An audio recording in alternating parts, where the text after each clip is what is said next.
नमस्कार दोस्तों। आज बात कर रहे हैं किडनी की सेल के बारे में, किडनी की कोशिकाओं के बारे में कि इसको कैसे सेफ रखें, स्वस्थ रखें। इस टॉपिक पे बात कर रहे हैं। जिन लोगों की डैमेज है उसके बारे में बात कर रहे हैं।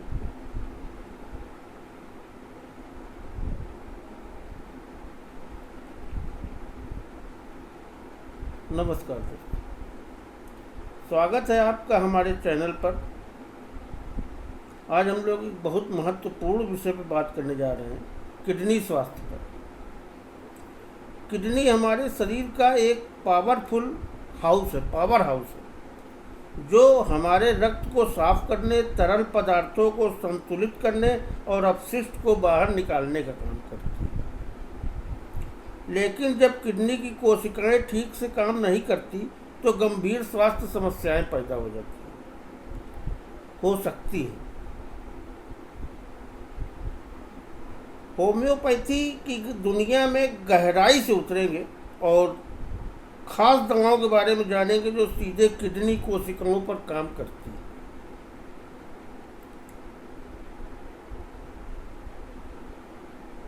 आप सोच रहे होंगे होम्योपैथी कैसे काम करती है, जबकि एलोपैथी अक्सर लक्षणों का इलाज करती है। जो तकलीफ है उसका दवा दे देते हैं वो, लेकिन उसकी गहराई जड़ तक नहीं पहुंच पाते कि उसका कारण क्या है।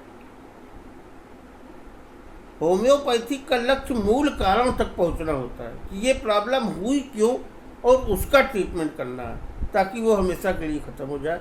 जब वो रीजन नहीं रहेगा तो प्रॉब्लम नहीं क्रिएट होगी।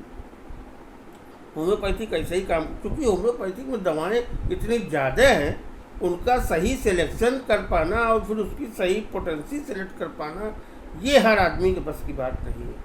इसमें गहन चिंतन और जानकारी की आवश्यकता होती है।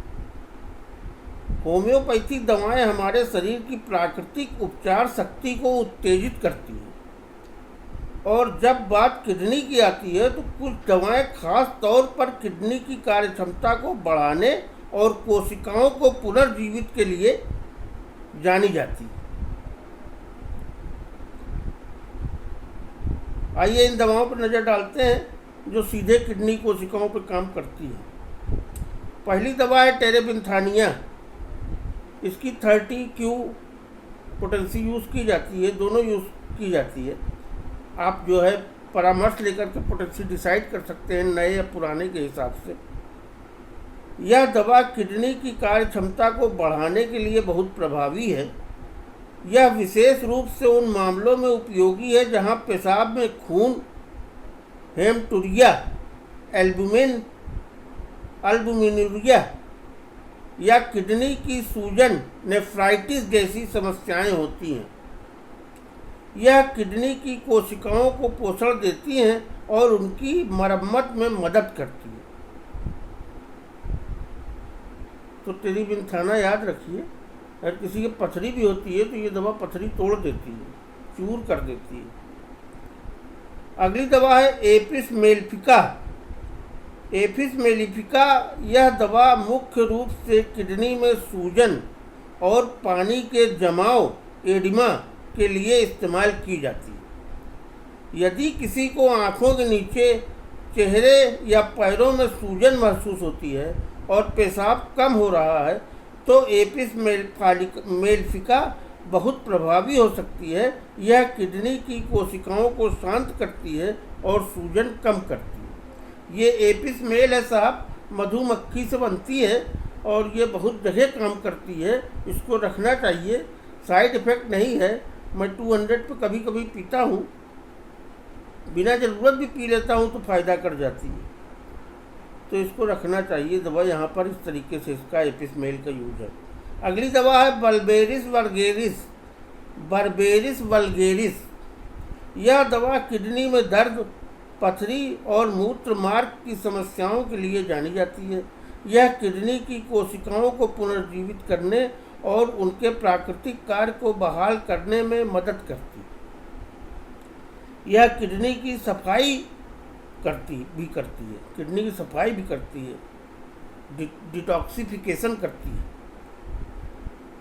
उसके बाद है हेल्बोरस नाइजर।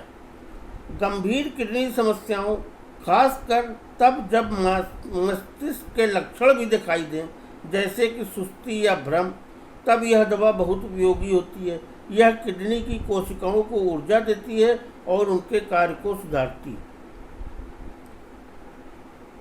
तो ये दवा ध्यान में रखनी चाहिए।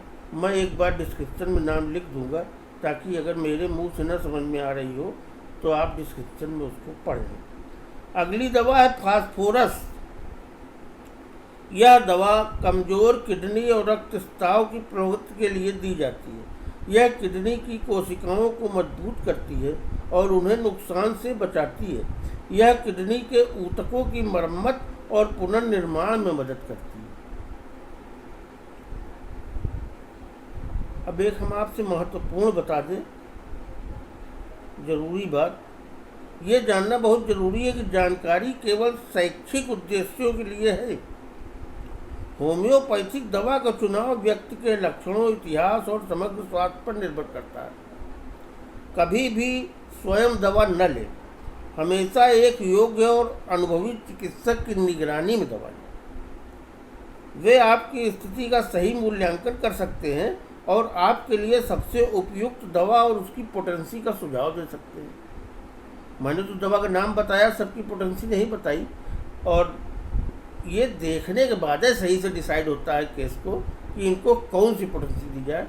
हालांकि अगर आपके पास उपलब्ध जानकारी नहीं है तो आप क्यू भी यूज़ कर सकते हैं, 30 भी, 200 भी। इससे ऊपर की यूज़ करने से पहले किसी से आपको सलाह ले लेनी चाहिए।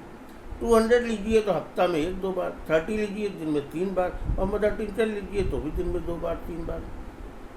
मदर टिंचर 10-15 बूंद, बाकी पोटेंसी 2-4 बूंद। तो अगर ये जानकारी आपको अच्छी लगे हो तो वीडियो को पसंद कीजिए। मिलते हैं अगले वीडियो में, तब तक स्वस्थ रहिए, आराम से रहिए। कोई मेरे लायक सेवा हो कमेंट में लिखिए। नमस्कार।